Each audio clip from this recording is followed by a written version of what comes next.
Buenas noches, ya nos ponemos aquí vamos a buscar el huesito que siempre le tengo a Nutella en la biblioteca. Este. ¿Cómo están? Buenas noches. Vamos a esperar un segundito. La columna de hoy es una recopilación de nombres que fueron tramitados dentro del esquema de colaboración que ofreció el hoy extraditado fiscal anticorrupción Luis Gustavo Moreno, que está detenido en una prisión aquí en Estados Unidos pagando una condena, y tiene que ver sobre todo con la negligencia que ha mostrado la Fiscalía particularmente en la renovación de su principio de oportunidad que se va a vencer el próximo 17 de mayo. No ha sido citada la audiencia para pedir esa renovación y cabe dentro de lo posible que ese principio de oportunidad se venza y que con eso se pierda la colaboración más importante que tiene la justicia para establecer los hechos sucedidos en el escándalo del llamado cartel de la toga. Como ustedes saben, Luis Gustavo Moreno era un alto funcionario de la Fiscalía General de la Nación, era el encargado de la unidad anticorrupción y había llegado ahí casi semanas después de la llegada de Néstor Humberto Martínez, quien lo nombró. Luis Gustavo Moreno es ahijado político de Leonidas Bustos, el expresidente de la Corte Constitucional, que fue además el gran jefe de campaña de la elección de Néstor Humberto Martínez como fiscal. Entonces, pues, esos son los elementos que previos a esto. Hace unos días, el exfiscal Luis Gustavo Moreno, desde la prisión, le hizo llegar una carta al presidente Iván Duque, haciéndole caer en cuenta que el principio de oportunidad está por vencerse, y unos días antes, si mal no estoy, el día 29 de marzo, el abogado, el apoderado de Luis Gustavo Moreno, le había hecho llegar a la Fiscalía también su observación sobre la proximidad del vencimiento de este principio de oportunidad y sobre la necesidad de prorrogarlo a tiempo. Entonces, esos son los antecedentes, eso es lo que ha pasado y la importancia de estos hechos es que hay 26 personas, unos muy importantes, otros tal vez con menos figuración pública, pero también muy importantes en el contexto de estos procesos, que se van a beneficiar si se vence este principio de oportunidad. Entonces, la columna se llama La lista de Moreno, vamos a leerla y después vamos a contestar algunas preguntas. Aquí voy a saludar a algunas personas. Jimena Rueda, buenas noches. Elio Navarro, muy buenas noches. José Antonio Torres, buenas noches, señor, ¿cómo está? MD Bray, muy buenas noches. Margarita Lisset, desde Armenia, muchas saludes, muchas gracias. Sauli Oviedo, muchísimas gracias. Entonces, son las 8:44, ya dimos unos minuticos para que nos llegara más gente, porque pues es difícil que todo el mundo llegue a tiempo. Gerson Ospina está diciendo, Daniel, saludes a Nutella y a todo el equipo. Mira, Nutella, te están mandando saludes, ven acá, ven acá, ven acá y saludas. Ella está por acá, lo que pasa es que hoy no. Mira, a ver, dame la pelota, ven por ella. Esa es una pelota que ella adora porque le ponemos galletitas adentro, entonces mientras va jugando va comiendo, que es lo que parece gustarle más, pero tengo que decir que Nutella se mantiene en forma, está flaquita, los perros como labradores como ella tienen un gran problema, que es que si se suben de peso tienden a tener displasia de cadera y eso los atormenta mucho. Entonces tratamos siempre de que Nutella se mantenga activa y que además coma razonablemente para que no vaya a tener nunca ese problema de cadera que es muy doloroso para los perritos. Les decía que la columna se llama La lista de Moreno.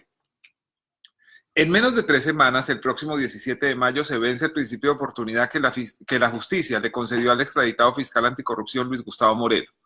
La Fiscalía solo vino a acordarse de pedir la prórroga cuando el defensor de Moreno les escribió y el propio extraditado desde la cárcel en Estados Unidos le envió una carta al presidente Iván Duque recordándole el vencimiento. El acuerdo establece que Moreno tendrá inmunidad por los delitos de concierto para delinquir, cohecho y utilización de información privilegiada. A cambio, Moreno se comprometió a declarar contra exmagistrados de la Corte Suprema de Justicia, políticos, funcionarios judiciales y abogados que participaron en el llamado cartel de la toga. De acuerdo con el documento, abro comillas, esto es textual, los magistrados de la Corte Suprema de Justicia involucrados le indicaban qué procesos estaban adelantando contra senadores, representantes, gobernadores y altos funcionarios y exfuncionarios públicos, quién lo iba a contactar y los honorarios que debía cobrar, qué debía hacer con los procesados con el objeto de darles a conocer circunstancias propias de la investigación, cuándo los magistrados iban a realizar acercamientos directos con los funcionarios, bien sea senadores, representantes, gobernadores o altos servidores públicos, cómo recibiría el dinero, dádivas, entre paréntesis dice, el cual luego sería entregado a los magistrados o exmagistrados que tenían influencia dentro de los procesos de interés, cierra comillas.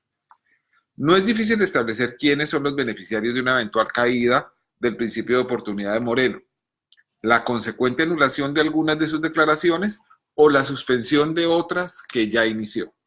La lista completa de los señalados por Moreno, que ustedes pueden ver en semana.com, está en un documento de la Fiscalía. Uno de los peces más grandes es Leonidas Bustos, expresidente de la Corte Suprema de Justicia, impulsor de la reelección de Néstor Humberto Martínez como fiscal general y padrino político del propio Luis Gustavo Moreno. Los otros altos magistrados mencionados por Moreno como miembros del cartel de la toga que torcía, dilataba o vendía fallos para favorecer políticos son Gustavo Malo, Francisco Ricaurte, Camilo Tarquino y el exmagistrado auxiliar Camilo Ruiz, quien trabajaba bajo las órdenes de Gustavo Malo. El documento relaciona un listado de congresistas y excongresistas que, de acuerdo con la versión de Moreno, se beneficiaron con la corrupción de esos magistrados para evadir la acción de la justicia. En la lista están los antiguos senadores Álvaro Ashton, Musa Besaide, Julio Mansur, Luis Alfredo Ramos, Mauricio Liscano, Zulema Jatin y Martín Emilio Morales. Aquí debo decir una cosa, Mauricio Liscano hace unas horas se comunicó conmigo y me mandó una resolución de archivo de la Fiscalía. A él lo investigaba la Corte, pero finalmente pasó a la Fiscalía cuando él dejó de ser senador y archivaron el proceso por el cartel de la toga. Un archivo es una figura que consagra la justicia colombiana, pero que no significa la prescripción de la acción penal. Vale decir que si surgen nuevos elementos, la justicia puede reabrir el caso. También están mencionados los representantes a la Cámara Nilton Córdoba Manyoma, del departamento del Chocó, quien habría pagado 200 millones para que le embolataran un proceso en su contra por malversación de recursos públicos. La congresista del Putumayo Argenis Velázquez y el representante Julio Gallardo Archibald de San Andrés. Moreno tiene información sobre Alberto Velázquez, exsecretario general de la presidencia durante el gobierno de Álvaro Uribe. Velázquez fue condenado a 5 años de prisión por la yidis política, es decir, por la compra de votos parlamentarios para aprobar la reforma constitucional que permitió la reelección de Álvaro Uribe. Según Moreno, Alberto Velázquez pagó 300 millones de pesos camuflados en un contrato de asesoría para obtener información privilegiada de su proceso en la Corte Suprema. El testimonio de Luis Gustavo Moreno implica al exgobernador del Valle Juan Carlos Abadía, a la exgobernadora del Quindío Sandra Paola Hurtado, al exgobernador del Cesar Lucas Géneco, al exgobernador de Córdoba Alejandro Lions y al exalcalde de Villavicencio Franklin Germán Chaparro.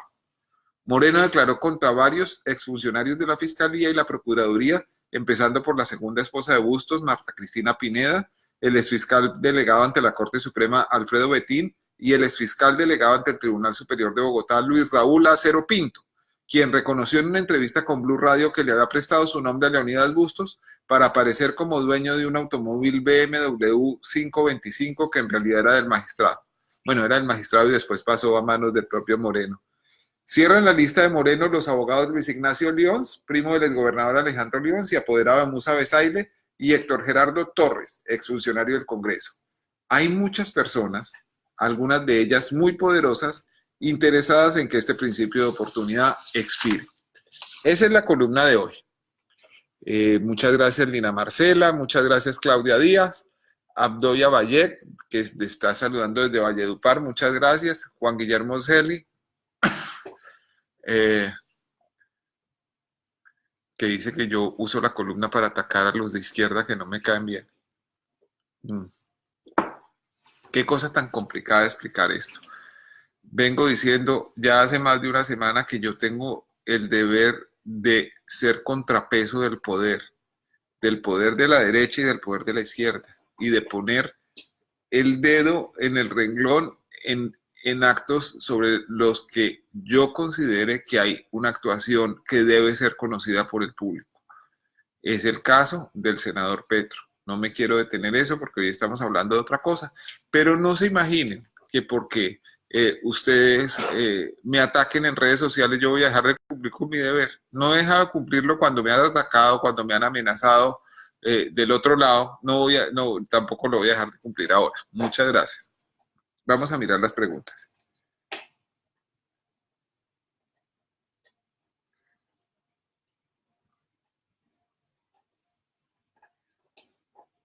A ver. Andrés Mauricio Gil.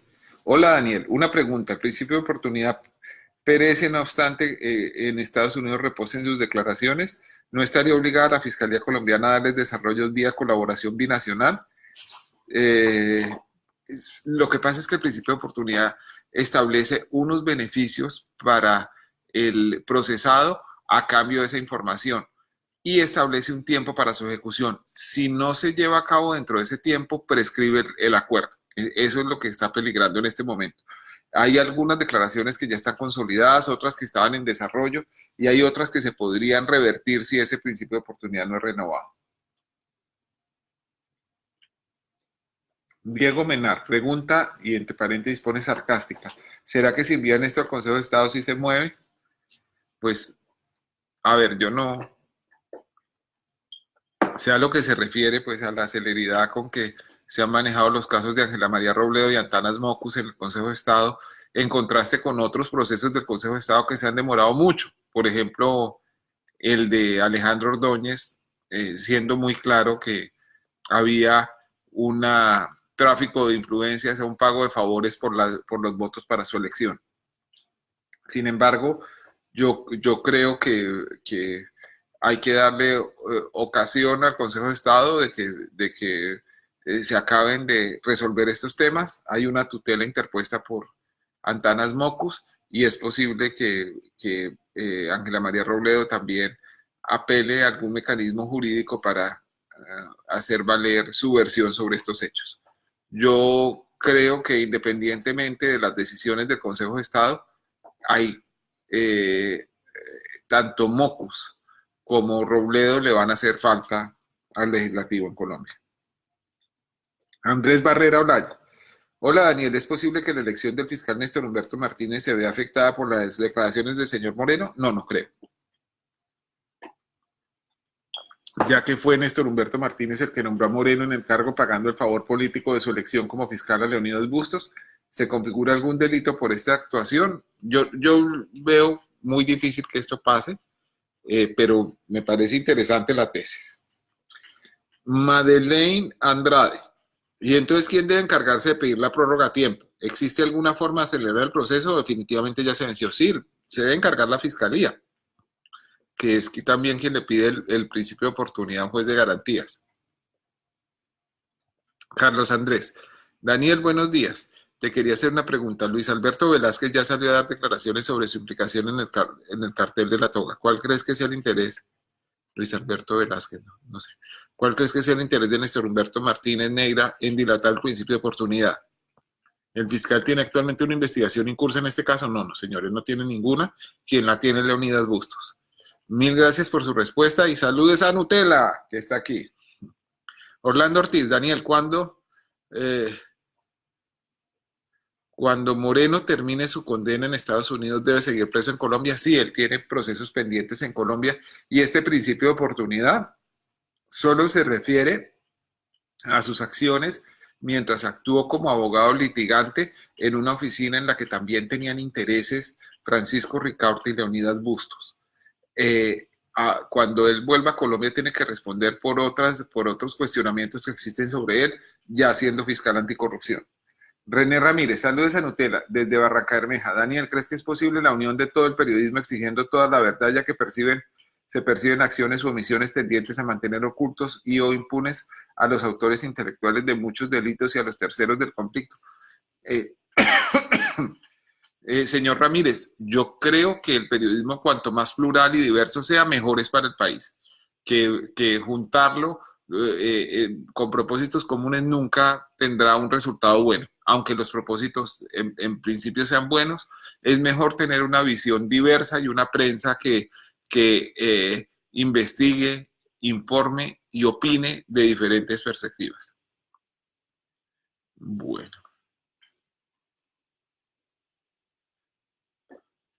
Jean Paul, sé que las preguntas son sobre esta columna, pero Daniel, ¿qué opina sobre el ministro de Defensa y las declaraciones que dio sobre lo sucedido en el Catatumbo? Me parece realmente que el ministro fue ligero, que no debió hablar de las circunstancias de la muerte de esta persona sin estar plenamente seguro y no debe avalar a distancia sin conocer una investigación.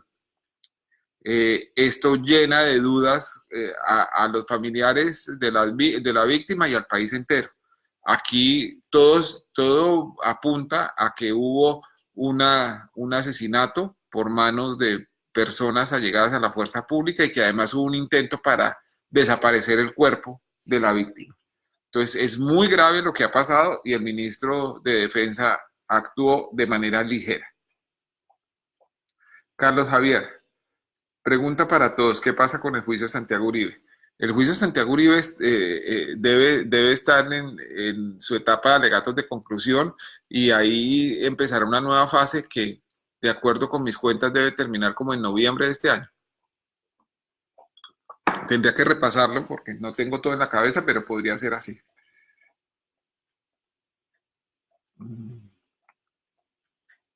Carlos Javier, parece que todo volvió a la normalidad, ¿verdad? No sé de qué habla, pues dentro de la normalidad que es en nuestro país, pues sí, pero no me parece tan normal. John Celi Rodríguez, ¿será que algún día en Colombia la justicia podrá actuar sin necesidad de estar permeada por la politiquería y evitar capítulos bochornosos como el cartel de la toga? Sí, eso es todo lo que deseamos. Yo pienso que la mayoría de servidores, de funcionarios judiciales, cumplen con su deber con honestidad, pero también creo que estas no son simples excepciones ni manzanas podridas, sino hay algo muy grave pasando en el sistema judicial para que estas cosas sucedan y para que además sucedan hasta en el nivel de la Corte Suprema, hayan sucedido hasta en el nivel de la Corte Suprema de Justicia. José Montejo me dice, ¿cómo está acabado, Daniel? ¿Está enfermo? No, señor, lo que pasa es que he tratado de bajar de peso, me siento bien, no me está pasando nada grave. Bueno, César Ramírez, Dios quiera que eso no quede en la impunidad. Lo peor es que el fiscal general que tenemos es el mismo tapando lo que le conviene. Muchas gracias a todos. Nos vemos en la próxima semana con otra columna. Estoy muy agradecido de que hayan seguido esta transmisión en vivo.